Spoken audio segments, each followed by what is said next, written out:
ஐயோ கடவுளே, அந்த அரசியலை விடு. எங்கட இந்த அரசியல் அலங்கோலமான அரசியல் ஏஞ்சிலோ. அப்பம் ஒரு தண்ணில் கை வச்சா சும்மா 9 நேரம் குலைக்கிற மாதிரி ஊண்டு குலைச்சு கொண்டு இருக்குதுலப்பா. உதுவல் பேர் ட்ரம்பும் ஈரானுக்கு அடிக்கிறது தான் இருக்கிறான். ஒரு பெரிய அடி கொண்டு அடிக்க போறான். ஏனென்றால் மாட்டினா எல்லாரும் இல்லை, மாட்ட போயிடும். இப்போ உண்மையாக இந்த உயிர்த்த ஞாயிறு தாக்குதல், ஈஸ்டர் குண்டு தாக்குதல் இப்போ வரப்போதான். ஏற்கனவே அவற்ற கேஸ் ஒன்றும் இருக்கு தெரியுமா? என்ன வாகன பிரச்சனை. ஒரு குழு ஒன்று இருக்குது இங்கே, தற்கொலை குண்டு தாக்குதலால் தாங்க சொர்க்கத்துக்கு போகிறதுக்கு தெரியும் தானே. சில மூட நம்பிக்கைகள் எல்லா மதத்திலையும் இருக்கு. அப்படி இவே அந்த ஆக்ஸ்போர்ட் கேம்பிரிட்ஜ் பல்கலைக்கழகத்தில் உரையாற்ற போனவர் தானே நாமல் ராஜ், நாமல் பேபி.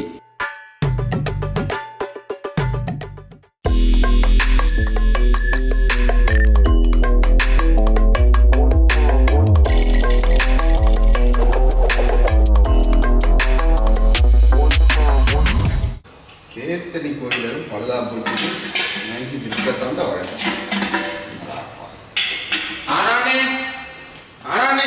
ஓ வாங்கோ. என்ன கண்டுக்கிறீங்களா? இல்லை இல்லடா இல்லடா ஐங்கிற கனநாள ஞானில இது என்னடாப்பா கண்டு கனநாளமா போச்சு. அண்ணா நான் இப்போ ஈரானுக்கு வெளிக்கிற ஐடியாலாம் வந்தேன். நான் கொஞ்சம் காசங்கையாவது மாறி தரையிலுமெண்டா மாறித்தாங்கோ. ஒருக்கா போயிட்டு புறவனம் தாரன். உங்க பேரிச்சம்பளம் வாங்கி விற்க போறீங்க ஈரான்? பேரிச்சம்பளம் வியாபாரம் இல்லையே. நான் இந்த ட்ரம்பும் ஈரானுக்கு அடிக்கிறது தான் இருக்கிறான். ஒரு பெரிய அடி கொண்டு அடிக்க போறான். லேசுப்பட்ட ஆள் இல்லை. ஆனால் அப்படி அடிக்கிறதுக்கு முதல் நான் போய் ஒரு சின்ன உடன்பாடு செஞ்சு கொடுக்கணும், சமாதான ஒப்பந்தம் மாதிரி. உங்க வெளிநாட்டில் அங்கே தூதுவர்கள் இல்லையன்ட்டு நீங்கள் இங்கேருந்து இலங்கையிலேருந்து போக போறீங்களோ? அவங்களுக்கு கொஞ்சம் நொலேஜ் பத்தாமல் இருக்காமண்ணா. இந்த என்ன மாதிரி கொஞ்சம் அரசியல் ஆய்வாளர்கள் இந்த முகவழி புத்தகங்கள்லையும் வாட்ஸ்அப் குழுக்கள்லையும் எழுதுறவங்க ஒரு ஆள் தேவையா? அதால நான் போகிறேன். எல்லாருக்கும் இந்த நொலேஜ் இல்லை தானே என்ன. சரி நீ என்னென்றாலும் செய். பாஸ்வேர்டு எடுத்துட்டியே? பாஸ்வேர்ட் எடுக்கணும் இதுதான் பாஸ்வேர்ட் எடுக்கணும். அதில் கேட்டு அடுத்த அமைதிக்கான நோமல் பெருசு உனக்கு தான். நோமல் பெருசு தந்தாலும் பரவாயில்ல. அந்த நோமல் பெருசால எவ்வளோ பிரச்சனை. இப்போ அந்த ஆளுக்கு அந்த நேரம் அந்த நோமல் பெருசை கொடுத்துருந்தா பேசா வாங்கி வீட்டுக்கு வச்சு பார்த்து கொண்டு இருந்திருக்கும். எப்ஸ்டீன் ஃபைல்ஸும் வெளியிலையும் வந்திருக்காது. வெளியிலையும் வந்திருக்காது. அது அப்படியே அமர்ந்து போச்சுண்டாப்பா. அது அமர்ந்து போச்சு. திருப்பி கொஞ்சம் கொஞ்சமாக கிளறி கொண்டிருக்காங்க. இது வளமையாக 2 வருஷத்துக்கு முதல் வந்து முற்படி அமர்ந்து போன கேஸ் தான் அது. சரி அதை விடுங்க. எங்கடா இந்த திருப்பி எங்கட உயிர்த்தனார் தாக்குல சாலையை அரெஸ்ட் பண்ணோன்னா சூடு பிடிச்சிருக்கு. ஐயோ கடவுளே, அந்த அரசியலை விடு. எங்கட இந்த அரசியல் அலங்கோலமான அரசியல் ஏஞ்சிலோ. அப்பம் ஒரு தண்ணில் கை வச்சா சும்மா 9 நேரம் குலைக்கிற மாதிரி ஊண்டு குலைச்சு கொண்டு இருக்குதுலப்பா. உதுவல் பேர் இந்த முதல் பிள்ளையான அரெஸ்ட் பண்ணிக்க முதல் விளையாட்டு எல்லாம் குலைக்க வலிக்கிட்டாங்க. இதே தங்களுக்குள்ள எல்லாருமே ஒரு கனெக்ஷன். இப்போ தொடர் இணைப்பு மாதிரி என்ன ஒன்றை கட் பண்ண ஒன்று 10 விட்டுரும். இங்கே எல்லாம் சேர்ந்து 10 தொட்டோன்னு. ஏனென்றால் மாட்டினா எல்லாரும் இல்லை, மாட்ட போயிடும். இப்போ உண்மையாக இந்த உயிர்த்த ஞாயிறு தாக்குதல், ஈஸ்டர் குண்டு தாக்குதல் இப்போ வரப்போதான். அதை முன்னிட்டு அரசாங்கமும் ஒரு ஆளை சும்மாதைக்கு போடுற மாதிரி ஒன்றை போட்டு ஒரு அடுத்த ஸ்டெப்பை காட்டுற மாதிரி காட்டியிருக்கணும். ஆனால் ஒரு சின்ன ஸ்டெப்பாண்டு அரசாங்கம் நினைச்சுதான் அது பெரிய ஸ்டெப் தான் கிடக்கு. ஏனெண்டா சரத் வீரசேகர கொஞ்சம் நடுங்கி கொண்டிருக்கிற பேர் கிடக்கு. அவனுக்கு பயத்தில் என்ன கதைக்கிறேன்னு தெரியாம என்ன கதைக்கிறோன்னு தெரியாது. மெல்கம் ரஞ்சித்தை அடிக்கிற பேர்ல தான் இல்லை, இது மௌலவியின் பிரச்சனை தான். நீங்கள் எல்லாம் உள்ளுக்கு வந்து குழப்பி கொண்டிருக்கிறீர்கள் தேவையில்லாம. அந்த ஒரு படத்துல வடிவேல என்ற மாதிரி தான் ஆள் நிக்குது. இப்ப ஏற்கனவே அவற்ற கேஸ் ஒன்றும் இருக்கு தெரியுமா? என்ன வாகன பிரச்சனை. அந்த கொண்டு வச்சான் அவருக்கும் சஹரான் வாகனம் வந்து சஹரான் பாவிச்ச வாகனத்தை இவர் முதல் பாவிச்சிருக்கிறாரா என்ற ஒரு கதை கொண்டு வந்தது. இல்லாட்டிக்கு அவன் பாவிச்சா அப்புறம் இவன் பாவிக்க பிடிபட்டதோ என்ன கேஸ்ன்னு தெரியல. ஆனால் அந்த வாகன பிரச்சனையில் ஆள் ஏற்கனவே முதல் பிடிபட்டது. என்ன சொல்லுவோம் அதுக்கு சொல்லிவிடும் வந்து நான் வாகனத்தை வித்தனாலும் இன்னொரு ஆள் அங்கே வித்தேன்னு சொல்லிவிடும். ஆனால் இவே எல்லாருக்குள்ளேயும் போனாப்பா ஏதோ ஒரு வகையில் ஒரு ஃப்ரெண்ட்ஷிப் இருக்குது. அது வந்து கடந்த 5-6 வருஷமா இருந்திருக்குது என்றதுக்கு ஆதாரங்கள் நிறைய தெரியுது. வழி ஏன்டா அந்த அசாத் மௌலானா அந்த சேனல் போல கதைச்ச விஷயம் எல்லாமே ஒரு பெரிய ஒரு அவன் முதல் சொல்லிக்க என்ன சொல்றான்டா, இவர் பிள்ளையான் உள்ளே இருக்கேங்க முதல் இப்போ இல்லை முதல் உள்ளே இருக்கேங்க தன்னை கூப்பிட்டு சொன்னவராம். ஒரு குழு ஒன்று இருக்குது இங்கே, தற்கொலை குண்டு தாக்குதலால் தாங்க சொர்க்கத்துக்கு போகிறதுக்கு தெரியும் தானே. சில மூட நம்பிக்கைகள் எல்லா மதத்திலையும் இருக்குது. அப்படி சொர்க்கத்துக்கு போகிறதுக்காக நாங்கள் குண்டுவெடிப்புக்கு தயாராக இருக்கிறோம் என்று சொல்ல அப்படியான ஆக்களோட கதை கொண்டு அப்புறம் சஹரான் குழுவோட சுரேஷ் ஆலையையும் மற்றது எங்கட இவர் யார் அசாத் மௌலானாவையும் ஜாயின் பண்ணி விட்டதே பிள்ளையான் தான். பிள்ளையானா மெயின் டீம். ஆனா பிள்ளையானா அப்ப இயக்கினது யாரு? ராஜபக்ச டீம். அப்ப அதை விட இப்ப இன்னொரு விஷயத்தையும் சொல்லி இருக்கிறார். இவே அந்த ஆக்ஸ்போர்ட் கேம்பிரிட்ஜ் பல்கலைக்கழகத்துல உரையாற்ற போனவர் தானே நாமல் பேபி அடிபணிக்கணும். நாமல் பேபி இந்த ஆற்றலுக்கு தமிழ் புலம்பெயர் இளைஞர்கள் ஈடு கொடுக்க முடியாதாம். எப்படியாவது இந்த பாத்தலின ஆற்றலுக்கு அந்த ஒரே ரூமுக்கு வச்சு எக்ஸாம் நடந்து முடிச்சாங்களா? வடகுடி உபங்களும் இந்த ஓயிலும் பெயில் பண்ண கதையில பார்த்தியாடாப்பா. அங்க இருக்கிற எங்கட தமிழ் இளைஞர்கள் எங்கட தமிழ் அடுத்த தலைமுறைகள் எவ்வளவு நொலேஜான பொடியான அரசியலோ என்னத்துலடா அவங்க சாதிக்கல. அவங்கள எவ்வளவு டேலண்டான ஆக்கள் அங்க இருக்கிறாங்களோ அவங்கள பார்த்து இங்க இருக்கிற இந்த ஓயல் பாஸ் பண்ணாத கூட்டங்கள் அதில் அப்ப அவர் சொல்லியிருக்கார் சரத் வீரசேகர் எங்கட மொட்டு கட்சியின் ஆளுமையான தலைவர் செயலாளர் இந்த செயலாளர்கிட்ட கருத்துக்களை மதிக்காம அல்லது அவரை கேள்விக்கு திராணி இல்லை அவருக்கு அந்த அளவுக்கு அறிவு இல்லை. புலம்பெயர் தேச மக்களுக்கு இளைஞர்களுக்கு கண்டு தேவையில்லாம இது விழுக்கு மாதிரி என்ன வச்சுன்னா போய் அங்கேயும் சிங்கள தலைக்காய் அப்படிப்பட்ட அப்படித்தான் அவங்க அப்படியா நாக்கள் சிங்கள மண்டை தான் ஞாபகம் வருதுன்னா வவுனியா பிரேசவின் ஒருங்கிணைப்பு குழு கூட்டம் நடந்தது. சிங்களத்தில் நடந்தது அமைச்சா முழு சிங்களம் மொழிபெயர்ப்பு பிரச்சனை வந்துதான். இப்ப மொழிபெயர்ப்பு பிரச்சனை வரும். இனி மொழிபெயர்ப்பே இருக்காது. அதை முடிஞ்சு இந்த பேப்பர் பொருவார்னா சிங்கள பிரதேசம் வவுனியாவில் 293 குடும்பங்களின் பூர்வீக காணிகள் சுபீகரிப்பாம்டா. அது எங்க காந்திருக்கு வேற ஒருங்கிணைப்பு குழு கூட்டத்தில் சுட்டி காட்டப்பட்டிருக்கு வனவளத்தில் சொல்லி இருக்கணும். அப்ப என்ன பிரச்சனைண்டான்னா இப்ப இந்த பிரச்சனை எல்லாம் கதைக்கோடுமெண்டா மொழிதான் பிரச்சனை. இப்ப முதல் மொழிபெயர்ப்பை கட் பண்ணுவான். பிறகு இனி சிங்களத்தாலேயே முழுக்களும் கதைக்கிற மாதிரியான ஒரு நிலைப்பாடு ஒன்று வரும். உடனே ரவிகரன் எழும்பி குழம்பிட்டாரா இப்படியான விஷயம் ஒன்று இனி நடக்கக்கூடாது, ஒழுங்கான மொழிபெயர்ப்பு நடக்கணும் உண்டு. உண்மையிலே என்ன இந்த வடக்கு மாவட்டத்தில் 5 மாவட்டம் இருக்குதானே, 5 மாவட்டத்தின் முக்கியமான மாவட்டங்களாக கருதப்படுற இந்த முல்லைத்தீவு வவுனியா இது ரெண்டுமே ஒரு குடியேற்ற பிரதேசமா இப்போ மாறிக்கொண்டு வருது. என்ன சொல்லாமடா நீ அந்த திருவோணமலை மேப்படுத்து பார்த்தீங்கன்னா திருவோணமலையால் அப்படியே வவுனியா சைடில் வரலாம், அப்படியே வந்து இங்கே முல்லைத்தீவால் வந்து அப்படியே ஏறலாம். பேர் திருவோணமலை அப்படியே சிங்கள குடியேற்றம், வவுனியா முல்லைத்தீவு அந்த கரை அப்படியே முழுக்க சிங்கள குடியேற்றம் இப்படி ரவுண்ட் கட்ட போறானா. இப்போ மட்டும் பிடிக்கிறான் அதான் சுத்தி கரையோர பிரதேசங்களை கைப்பற்றினா பேர்ந்தனடாப்பா முழுக்க அவங்களோட ஆட்சிக்குள்ள கட்டுப்பாட்டுக்குள்ள இருக்க போகும். நடுப்புற உள்ள போய் உள்ளுக்கு போய் எல்லா சுத்தி வர மூடி உள்ளுக்கு அடிக்க வேண்டியான வச்சு எங்களை எலும்புல கம்மியில தானே அடி வேண்ட போகுதுகள். வேற முதல்ல என்ன இந்த ஆங்கிலேயர் ஒல்லாந்தர் போர்த்துகீசர் அவங்களெல்லாம் வந்து கரையோரத்தை தானே கைப்பற்றினாங்க. அதே விளையாட்டு தான் இப்போ இவங்க சொந்த நாட்டிலேயே காட்டி கொண்டிருக்கிறாங்க. உண்மையிலேயே ஒரு பெரிய விஷயம் தான். அதே மாதிரி இந்த பயங்கரவாத தடை சட்டம் இருக்குல்ல அதுக்கு எதிரான இந்த கையொப்பத்தையும் அமைச்சு நீதி அமைச்சிட்ட கொடுத்துருக்காங்க. நாளைக்கு பெரிய போராட்டம் இருக்கு யாழ்ப்பாணத்துல போராட்டம் இருக்கு. வந்துருங்க எல்லாரும் வந்துருங்க, நீ வந்துரு. நானும் பாரன் தயவு செய்து இந்த மாணவர்கள் போராட்டத்தை மட்டும் இந்த கட்சி போராட்டமா மாத்துறதுக்கு முயற்சி செய்யாதுங்க தம்பி. கட்சி போராட்டமே இல்லையோ யார் போராட்டமோ எல்லாரும் வாங்கோ, கட்டாயமா எல்லாரும் வாங்கோ. இப்போ இந்த நீங்கள் அங்கே வந்து நின்றோண்டு இந்த உங்களோட கதைகளை கதைக்காம மக்களுக்கான கதைகளை காய்ச்சிட்டு போனீங்கன்னா சந்தோஷம். என்ன சொல்றீங்க? சந்தோஷம். மக்களுக்கான கதையை விட இந்த சட்டத்துக்கு எதிரான கதையில சட்டத்துக்கு எதிரான கதையில சட்டத்தால் எப்படி நாங்கள் தமிழ் மக்கள் எப்படி பாதிக்கப்படுவோம்ன்ற விஷயத்த மக்களுக்கு எடுத்துரைங்கோ. மற்றது கஜ திருவிழா ஆரம்பம். அதே மாதிரி துணைவேந்திரா நாளைய நாள்ல பதவி ஏற்க போறார் பேராசிரியர். அந்த பதவி காலம் முன்னையாள பதவி காலம் முடிஞ்ச உடனே இவர் பதவி ஏற்பாரா. சரியா, அதுவும் ஒரு சின்ன அரசியலும் அங்கேயும் நடந்தோன்றிருக்கு. நீ என்ன செய்யறது? சரி, ஒன்றும் செய்யலை. ஏன்னா முதல் ஒரு காலகட்டத்தில் பல்கலைக்கழகம் வந்து ஒரு குறிப்பிட்ட ஆட்கள்கிட்ட கட்டுப்பாட்டில் இருக்க அது பல்கலைக்கழகமாக இருந்தது. இப்போ அது பிறகு அங்கால தெரியும் தான் எங்கட வீணை அது இது நிறைய செல்வாக்கு வந்துட்டு பல்கலைக்கழகத்தில் வந்தா பிறகு மாணவர்கள்ட்ட சக்தி அப்படியே தான் இருந்தது. நிர்வாகம் தான் மாறுதொழியோ மாணவன்ட சக்தி அப்படியே தான் இருந்தது. இப்போ அதையும் மாத்துறதுக்கு ஒரு சதி ஒன்று நடக்குது. என்ன உண்மையில அதுக்கு விடக்கூடாது. நாங்கள் என்ன சொல்றீங்க? அதான் அது என்ன சொல்லாம அது அந்த மாணவற்ற கையிலாண்டா தங்கி இருக்கிறேன் அவங்களுக்கு விலை போகாம இருக்கணும் அதுதான் முக்கியமா. இந்த போராட்டத்தை செய்யுங்க வெளிநாட்டுல இருந்து காசு அனுப்பினாலும் நீங்கள் அசையக்கூடாது. மாணவர்கள் இதுவரைக்கும் மாணவர்களோட சக்தி அசையாமத்தான் இருக்கு. இனி எப்படி போகுதுன்றதான் ஒரு பெரிய பிரச்சனையா இருக்கு. உண்மைதான், நாங்கள்லாம் இனி கொஞ்சம் விஷயங்களை பார்த்து செய்யணும்னா. அடுத்தது இந்த போராட்டங்கள் என்று வரைக்க இதை நாங்கள் பல்கலைக்கழக மாணவர் போராட்டம்னா வெறுமனே பல்கலைக்கழக மாணவர் கொஞ்சம் சிவில் அமைப்புகள் மட்டும் சேரக்கூடாது, மக்கள் சேரணும். அங்கே மக்கள் சேரைக்கான் அந்த இதுன்ற கொஞ்சம் பிடிமானம் பெறும். என்ன சொல்றீங்க? என்ன சொல்லா நீ சொல்ற விஷயம் சரி, மக்கள் ஒரு எழுச்சி கொள்ளணும் சரியா, அதுக்கேற்ற மாதிரி மக்களை அவங்க வச்சிருக்கணும்.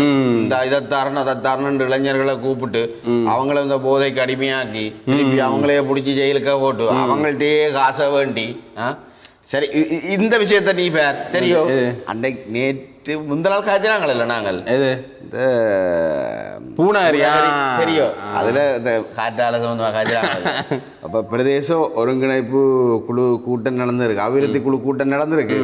அவர் முக்கியமான ஆள் போயில வந்தா சிக்கலா போயிடும், சோழர் பிரச்சனையை இழுத்து விட்டுருவாங்க. நான் விரையில் விரையிலே அவர் சரியோ இப்ப வந்திருக்கு வனவள திணைக்களத்தின்படியில் 3000 ஏக்கர் காணி இருக்கா. உண்மையிலே அங்கேடா ராணுவம் தோட்டம் செய்யுது, வெளிப்படையா தோட்டம் செய்யுது சரியா.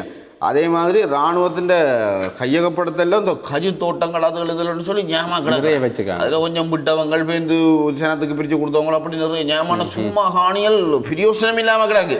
அதை படிப்பா பிரயோசனப்படுத்தலாம். அதே மாதிரி பூனரில ஒரு பக்கம்டா பலமான மண் செம்மண் சரியோ, அந்த பக்கம் இருக்கிற மண்ணம் வடிவ தோட்டங்களுக்கு பிரயோசனப்படுத்தி நல்ல வருமானங்களை கிட்டக்கூடிய நிலமடா. இல்லை எங்கட ஆக்கள் ஒரு கதை ஒன்று கேட்டாங்களேன்னா, இது என்ன ராணுவம் எல்லாம் நல்லபடியா செய்துதானே எங்கட விவசாயில என்ன முக்கி கொண்டிருக்காங்கண்டா. ஒரு விஷயத்தை கவனிக்கணும், ராணுவத்துக்கு செலவு இருக்கா இல்லையா இல்லையா, அவனுக்கு முதல் வருமானம் பெறணும் அவசியம் இல்லையா, அவசியம் இல்லை. அவன் நட்டத்துல வித்தாலும் லாபத்துல வித்தாலும் அவன் வித்துட்டு போயிடுவான். அதுதான் இப்ப பிரச்சனை. ரிஸ்க் எடுக்கலாம். அவன் இந்த முழங்கால் பூனைக்கங்கால முழங்கால் இருக்கല്ലോ அதுல பப்பா தோட்டம் செய்யுது ராணுவம் சரியா, அதுல ஏக்கர் கணக்கில் செய்யறாங்க. செஞ்சால் எங்கட தமிழாக்களும் பப்பா தோட்டங்கள் செய்யறாங்க.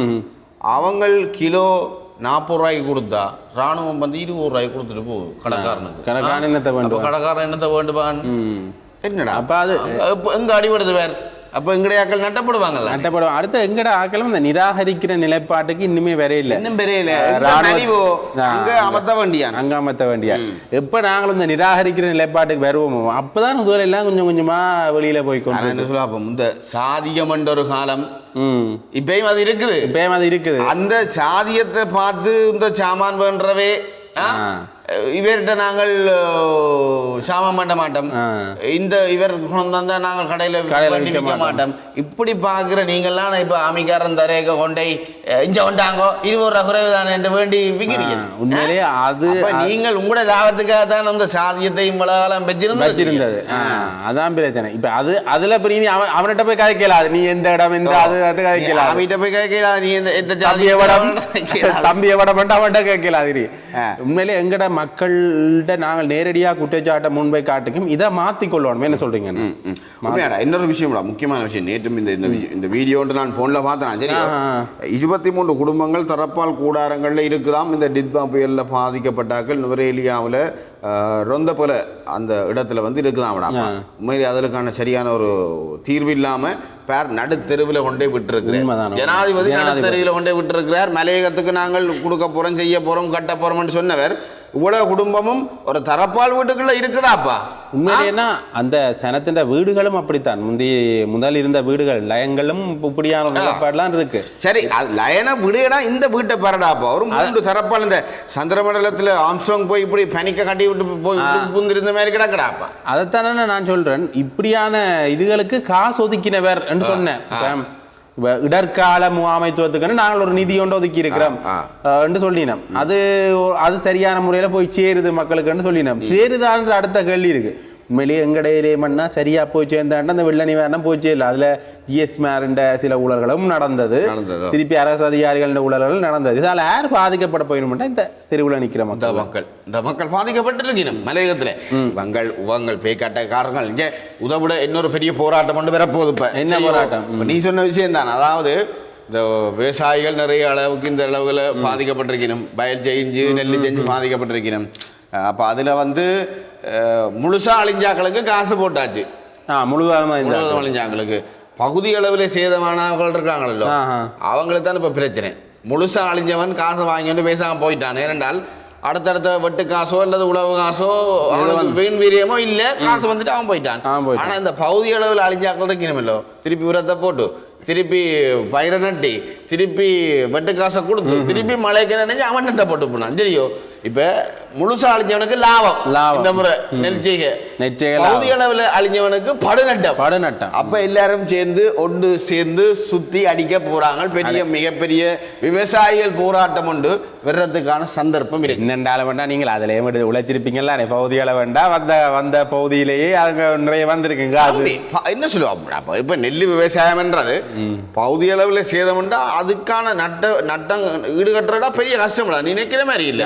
சரியோ, அவ்வளவு காசும் போயிடும். அப்படியோ என்ன சொல்லுவாங்க, நீ ஒரு முதல் உரம் ஒன்று போட்டு பயிரை வச்சுட்டீன்னு சொன்னால் அடிச்சு கொண்டு போயிட்டா முதல் உரமும் அந்த உழவு காசும் நெல்லு காசும் தான் உனக்கு நட்டம். அப்ப மிச்சம் நீ உருவாக்கி வெட்டி பூச்சி மருந்து அடிச்சு அந்த அது பெரிய செலவு இருக்கு. பகுதி அளவில் அழிஞ்சாக்கள் அதெல்லாம் செய்யணும். சரியோ, அப்படி செஞ்சு பகுதி அளவில் அழிஞ்சாக்களுக்கு வருமானம் இல்லை. சரியோ, அப்படியே முழுமையாண்டா எப்படி சொல்லுவோம், இங்க இருந்து பார்க்க வயலுக்குள்ள தண்ணி தளம் தட்டணும், அதான் முழுமை. பேசாம தண்ணியை உள்ள ஊத்திட்டாது வேண்டி இருக்கலாம் போலக்கு. ஏன்னா சில அபிவிருத்தி திட்டங்கள்னா சரியான முறையில இல்லை, மக்களின் பார்வையில இருந்து இவங்க பாக்குறதில்ல. அபிவிருத்தி திட்டம் போனா சரி, கொடுத்தா சரின்னு பார்க்கணும். உண்மையில மக்களின் பார்வையில இருந்தா அபிவிருத்தி திட்டம் போகணும். மற்ற இன்னொரு விஷயம்டா, இந்த நெல் கொள்வனவு சம்பந்தமான கூட்டங்கள் அதெல்லாம் இடம்பெற்றிருக்கு. இப்போ நெல்லின் நிர்ணய விலைகள் அதெல்லாம் இடம்பெற்றிருக்குது. எங்கட வடமாகாண சபை ஆளுநரும் ஒரு வெளிநாட்டு நிறுவனமும் அதுக்கு உதவி செய்கிறோம் விவசாயிகளுக்குன்னு சொல்லி அவங்க வந்திருக்கிறாங்க. லோன் கொடுப்போம், நெல் கொள்வனவு செய்கிற மில்காரருக்கு லோன் கொடுப்போம் அப்படி இப்படின்னு. இவே தங்களுக்குள்ள 4 பேரை செட் பண்ணி போட்டு விலை நிர்ணயிக்கிற இடத்துல கூட்டத்தில் எங்கட ஆளுநரும் 4-5 பேரை செட் பண்ணி போட்டு கூட்டத்தில் இவையே தாங்களே விலை நிர்ணயம். அடே, விவசாயிகள் பிரதிநிதிகள் இருக்கிறமாடா. சரியோ, விவசாய கமக்கார அமைப்புகள் இருக்கு. அந்த கமக்கார அமைப்புகளை நிர்வாகம் செய்யறதுக்கு எத்தனை ஃபீல்ட் ஆஃபீஸர்ஸ் இருக்கணும், அரசாங்க உத்தியோகஸ்தர்கள். அவங்கள தானே தெரியும் எவ்வளவு விவசாயிகள் கஷ்டப்பட்டவே. அவங்கள தரவுகளில் வேண்டிய இருக்கும், அவங்கள்ட்ட இருக்கும், அவங்களையும் கூப்பிடல. சரி, விவசாயிகளை தான் நீங்கள் மதிக்கல, உங்களோட விவசாயம் சார்ந்து செயற்படுற அரசு அதிகாரிகள் என்றாலும் மதியுங்கவன். அவங்கள்ட்ட புள்ளி விவரம் கிடக்குது. அப்ப அவங்கள கூப்பிடுங்க. நீங்கள் ஏதோ ஒரு வகையில அடிக்க போறீர்கள், அந்த அடிப்பு வெளியில தெரியக்கூடாதுன்றதுக்காக தானே 4-5 பேரோட விலை நிர்ணயத்தை செஞ்சிருக்கிறீர்கள். அவ கேட்க அவன் சொல்லிடும் என்னென்றால், எங்கட வடமாகாணத்தின் நெல் வெளியில போகக்கூடாது, வெளியில போய் அங்க அரிசியாய் திருப்பி எங்களுக்கு வருது. அப்ப அந்த விஷயத்தை அவை சொல்லிடும். சரி, நல்ல திட்டம் அப்பா, உங்களுக்கு நல்ல மனசு. ஆனா இதுக்கு நீங்க என்ன செஞ்சிருக்கணும், இந்த துறை சார்ந்த நிபுணத்துவம் இருக்கிற கள ஆய்வு செய்யக்கூடிய அரசு அதிகாரிகளை இதுக்குள்ள சேர்த்துருக்கணும். அல்லது அரசு அதிகாரி இருக்கணும் இல்ல தம்பி, உண்மையாவே எங்கட விவசாயத்துறைக்காக சரியா கஷ்டப்பட்டு உழைக்கக்கூடியவர்கள் இப்பயும் அரசு உத்தியோகஸ்தர்கள் இருக்கிறாங்க. சரியா, மக்களுக்கு ஏதாவது முறையில அதை கொண்டு போய் சேர்க்கணும் அந்த ஆர்வத்தோடு செயற்படுறாக்கள் இருக்கிறாங்க. நாங்கள் இல்லைன்னு சொல்லி பயன்படுத்துறேன், எங்கட சனம் பயன்படுத்துறேன் அவங்கள. அதான் உண்மை கதை. மற்றதுனா இப்போ கமக்கார அமைப்புகள் இருக்குத்தானே, நேரடியாக மக்களோட விவசாயிகளோட தொடர்பு கூடிய அமைப்பு இருக்குத்தானே, அதையும் உங்களுடைய அந்த கட்டமைப்புக்குள்ள நீங்கள் வச்சிருக்கிறீங்க. அவங்கள கூப்பிட்டு இவ்வளவு நிர்ணயிக்கலாமோ இல்லையோ, இதுக்கு என்ன ஒரு ஐடியா தாங்க அப்படின்னு கதைக்கலாம் தானே. இந்த விலை நிர்ணயம்னா எல்லா நாட்டிலையும் பிரச்சனையா இருக்கு. மில் மாஃபியாவும் இதுக்கு ஒரு பிரச்சனை தான். என்ன சொல்ல, மில் மாஃபியா இவைகளுக்கு பெரிய தலைகளுக்கு பெரிய கமிஷனர் அடிக்கிறது. சரியோ, அவங்க ஒன்றும் செய்யலாடா. இப்போ நான் மில் வச்சிருக்கேன்டா, நான் இதற்கு முடிவெடுக்க இயலாது. நான் ஒரு கொஞ்சம் காசு அவங்களை கொடுத்தாங்கன்னா எனக்கு சார்பா நீங்கள் முடிவெடுங்கோ. அதுதான் மாஃபியா. சரி, இதுக்கு இந்த விஷயத்துக்குள்ள நடந்தவன தெரியாது. இதுதான் மாஃபியா. Mafia, mill மாஃபியான்றதுதான். இதான் மில் மாஃபியா. நான் நினைச்சேன் எங்கட பக்கத்து கடைக்கார நான் நெல்லு திரிக்க மாத்திரிக்க போய்க்க அந்த இன்னும் கஷ்டப்பட்ட ஆளா தான் இருக்கு மில்காரர். அதுதான் மில் மாஃபியான்னு நினைச்சேன். அவர் தூள்கள் தான் இது கோடிக்கணக்கில் கல்யாணம் விட்டு நடந்தது. இப்ப சரி சரி சரி வராது. சரி சரி, காசை ரெடி பண்ணி வைங்க, நான் வெளிநாடு போகணும், போயிட்டு வரேன். போ, டெலிவனும் வருது, போட்டு வா போ. ஹலோ.